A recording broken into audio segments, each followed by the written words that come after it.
This is the execution of the program which we had discussed within the previous video. Enter two numbers. This is a prompt. Whenever this prompt is made, I am entering the two numbers. Let us suppose 12 and 8, where first number is 12 and second number is 8. So that the first number called 12 is going to stored in the n1 variable, and the second number called 8 is going to get stored within the variable called n2. And before seeing the execution of the program, we are supposed to know about the values which are contained within the variables declared in the program. We declared various kinds of the variables: n1, n2, m, hcf and I.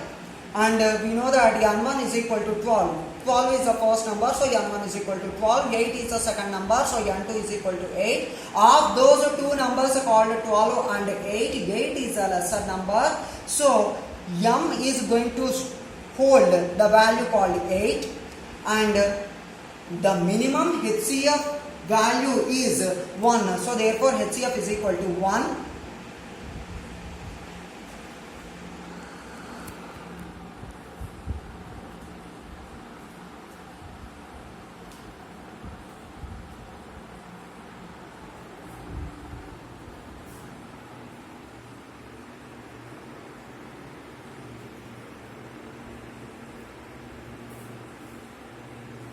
Now let us understand the execution of the program with the help of this tabular form and with the help of this tabular structure.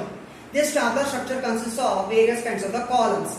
For suppose I is the control variable which we already used within our program. For I is equal to 1, I less than or equal to m, I plus plus. That I variable is depicted here. Condition. Condition is the condition which is mentioned within the for loop. I less than or equal to m, and we already saw that m value is equal to 8 because the minimum value is 8. Of the 12 and 8, 8 is the minimum value, so therefore I less than or equal to m. That implies that I less than or equal to 8. Status signifies whether the condition is true or it is false.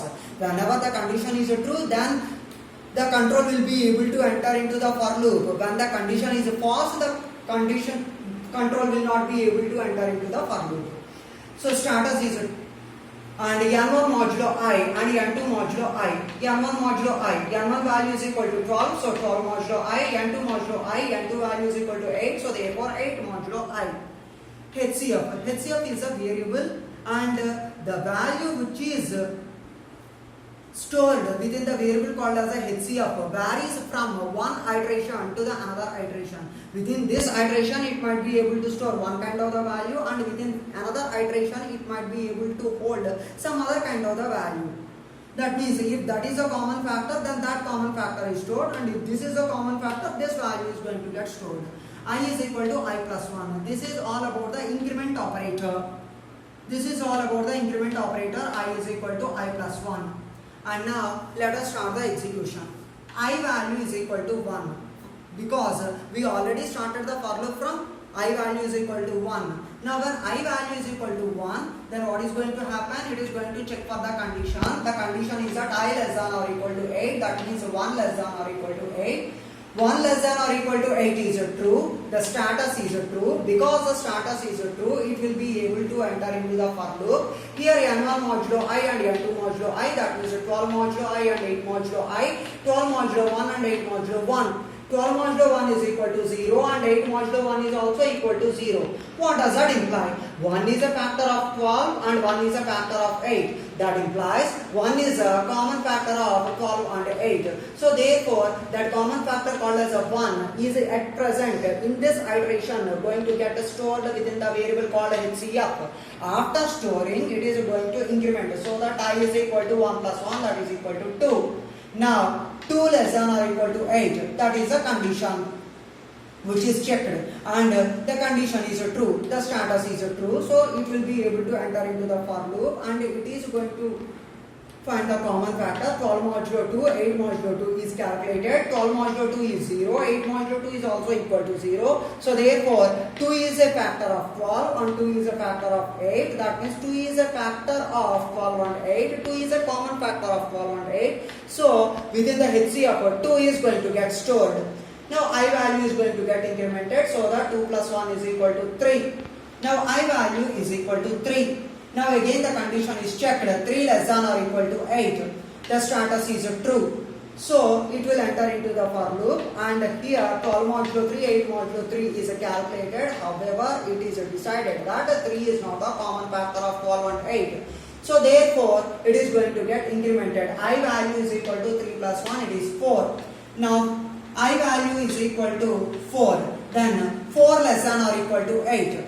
The condition is true. Because the condition is true, it enters the for loop. Now 12 modulo 4 is equal to 0. 8 modulo 4 is equal to 0. 4 is a factor of 12. 4 is a factor of 8. 4 is a common factor of 12 and 8. Because it is a common factor, it is again going to get stored. Now I value is equal to 4 plus 1. That means it is equal to 5. Now I value is equal to 5. Condition is again checked. 5 less than or equal to 8. The status is true. Because the status is true, it will be able to enter into the for loop. Again 12 modulo 5 and 8 modulo 5 are calculated, and 5 is not a common factor, and here 5, because the 5 is not a common factor, it is not going to get stored within the variable called HCF. Same is the case with the 3, and same is the case with the rest of the values also. So 5 is not a common factor, so directly it is going to get incremented. 5 plus 1 is equal to 6. Now I value is equal to 6. 6 less than or equal to 8. That condition is true. So it is going to perform the calculations that 12 modulo 6 and 8 modulo 6, and after performing the calculations, it is decided that 6 is not the common factor of 12 and 8. So therefore I value is incremented. 6 plus 1 is equal to 7. Now I value is equal to 7. 7 less than or equal to 8. This is a condition, and here it is true. So it will be able to enter the for loop, and again the calculations are made. And 7 is also not the common factor of 12 and 8. So I value is incremented. 7 plus 1 is equal to 8. Now I value is 8. 8 less than or equal to 8. This condition is also true. Because this condition is true, it will enter into the for loop. 12 modulo 8 and 8 modulo 8 is performed, and whenever it is performed, 8 is not a common factor. Again it will directly go for the increment. So that I value is equal to 8 plus 1 is equal to 9. Now this is the last. 9 less than or equal to 8. Here the condition is false. Because the condition is false, it will not be able to enter into the for loop. Because it is not able to enter the for loop, it is going to terminate. The moment it terminates the for loop, the highest common factor value which is stored within the variable HCF is none other than 4. So therefore, that HCF value is equal to 4 is printed as an output. Stop.